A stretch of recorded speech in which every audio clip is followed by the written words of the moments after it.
হরে কৃষ্ণ শুধু ভক্ত সজ্জন। তা আজকে দেখতেই পাচ্ছেন আমার হাতে হচ্ছে কি বলেন তো, এটা দেখে বুঝতে পারছেন? মনে হয় না বুঝতে পারছেন, আর যারা বুঝতে পারছেন তারা অবশ্যই কমেন্ট করবেন যে আমার হাতে এটা কি। তো অনেক ভার, প্রায় মনে হয় 5 থেকে 7 কেজি ওজন হবে। তো গতবারও আমি নিয়েছিলাম, কিন্তু গতবার এত ওজন ছিল না, এবার দেখছি যে প্রচন্ড ওজন। তো যাই হোক, এবার মনে হয় প্রসাদ একটু বেশি দিয়েছে। আমি কাছিটা কোথায় রাখলাম খুঁজে পাচ্ছি না, যাই হোক পেয়েছি। এখন হচ্ছে আমি সেই আমরা তো সবসময় গিফট আনবক্স করি না, আজকে হচ্ছে আমরা মহাপ্রসাদ আনবক্সিং করব, ঠিক আছে? তো যাই হোক, এটা হচ্ছে জগন্নাথের মহাপ্রসাদ। আমি হচ্ছে রাজভোগ দিয়েছিলাম যে আমাদের জগন্নাথ প্রিয়া ফেসবুক পরিবারের পক্ষ থেকে, সেই রাজভোগ আজকে আমার বাসায় পৌঁছে গেছে এবং সেটাই আজকে আপনাদের সামনে আমি আনবক্স করব। আমি একা একাই চাইলে করতে পারতাম, কিন্তু আমার ইচ্ছা ছিল যে আপনাদের সবাইকে নিয়ে একসাথে প্রসাদটা আনবক্স করার এবং আপনাদেরকে দর্শন করানো। হরি বল, জয় জগন্নাথ বলদেব সুভদ্রা মহারানীর মহাপ্রসাদ কি জয়। তো এই হচ্ছে প্রসাদ, আমি আপাতত এইভাবেই রাখছি, কারণ এটা খুলতে গেলে অনেক ঝামেলা, পরে খুলবো, আগে আপনাদের দেখাইনি, ঠিক আছে? তো দেখতেই পাচ্ছেন কি সুন্দর গিফট বক্স করে দেওয়া হয়েছে আমাদেরকে। তো যাই হোক, প্রথম থেকে আমি দেখাই। এটা হচ্ছে পুষ্পান্ন, প্রতিবার এর থেকে অনেক কম থাকে, এতগুলা থাকে, এত কয়টা থাকে, অনেক কম থাকে। এবার যাই হোক, পুষ্পান্নটা অনেক বেশি দিয়েছে। মাঝে হচ্ছে একটা মালপোয়া দিয়ে দিয়েছে।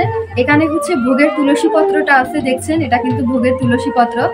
পাশে হচ্ছে আমি প্রথমে দেখাচ্ছি জগন্নাথের প্রিয় রসগোল্লা, তারপরে আছে হচ্ছে পনির। এটা পনিরও পরিমাণে অনেক বেশি দিয়েছে, প্রায় অনেকে খাওয়া যাবে, ঠিক আছে? এরকম দিয়েছে, অনেকে প্রসাদ পেতে পারবে। এটা হচ্ছে পাঁচ সবজিটাও অনেক পরিমাণে দিয়েছে। এরপরে দিয়েছে হচ্ছে পটল ভাজা, কাঁকরোল ভাজা, এই পাশে হচ্ছে মুগ ডাল ভুনা, এটা হচ্ছে ধোকা, ঠিক আছে? এটা হচ্ছে ধোকা, এটা চাটনি, আর এখানে একটা করে আম্রপালি দেওয়া হয়েছে। আমের সাইজটাও কিন্তু অনেক বড়। তো সবকিছু মিলিয়ে এটা পুরোটা হচ্ছে আমাদের পুষ্পান্ন, আর এটাই হচ্ছে প্রসাদের মেনু। তো কয়টা আইটেম আছে আমি একটু দেখি।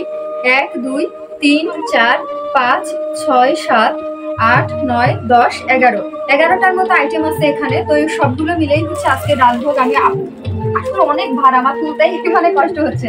তো দেখতেই পাচ্ছেন, এটা হচ্ছে পুরো রাজভোগ। তো এই পুরোটাই হচ্ছে আজকে আপনাদেরকে দর্শন করার আমার ইচ্ছা ছিল, যে আমি যখন নিয়ে আসবো তখন সবাইকে দর্শন করাবো।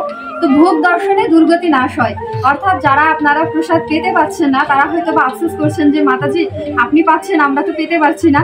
তো তাদেরকে বলবো যে ভোগ দর্শনেও দুর্গতি নাশ হয়, তাই ভোগ দর্শন করছেন যারা, তাদেরও আপনাদের জীবন থেকে দুর্গতি বিনাশ হবে, অর্থাৎ আপনাদের খারাপ সময় কেটে যাবে।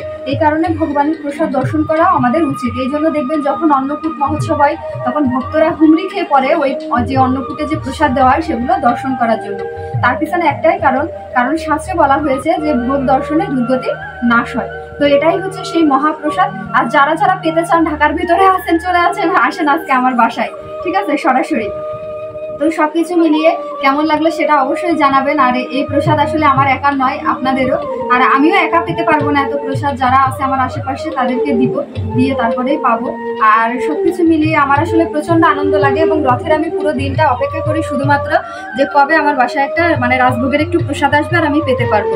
তো অনেকেই প্রশ্ন করে যে মাতাজি রাজভোগ কি সবাই পেতে পারে? তো মন্দিরে হচ্ছে সবার উদ্দেশ্যে দেওয়া হয়, সেটা সামান্য পরিমাণ, কিন্তু শুধুমাত্র যারা প্রণামী দেয় আর কি রাজভোগের, তারাই হচ্ছে এই প্লেট সহকারে এই পুরো প্রসাদটা পায়, ঠিক আছে? তার রাজভোগের প্রণামী থাকে 7,001 টাকা ঢাকায়, আর অন্যান্য মন্দিরে আরো হয়তো বা ডিফারেন্ট থাকতে পারে। তো ওই প্রণামীটা যারা দেয় তারাই হচ্ছে এটা পায়। তো আমি দেখে জানেন, আমি সকাল থেকে খাইনি, বিশ্বাস করেন। আমি প্রত্যেকবারই এরকম করি, যেদিন রাজভোগ আসার কথা থাকে ওই দিন আমি সকাল থেকে না খেয়ে বসে থাকি, যে রাজভোগ আসবে তারপরে আমি প্রসাদ পাবো। তো আজকেও তার ব্যতিক্রম না, আজকেও আমি সেই অপেক্ষা করছিলাম যে কখন রাজভোগ আসবে, তারপরে আমি প্রসাদ পাবো।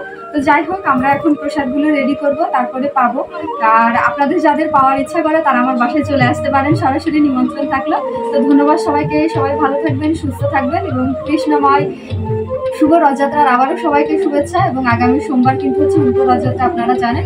তো সবাই অবশ্যই রথযাত্রায় অংশগ্রহণ করবেন। ধন্যবাদ সবাইকে। হরে কৃষ্ণ, জয় জগন্নাথ।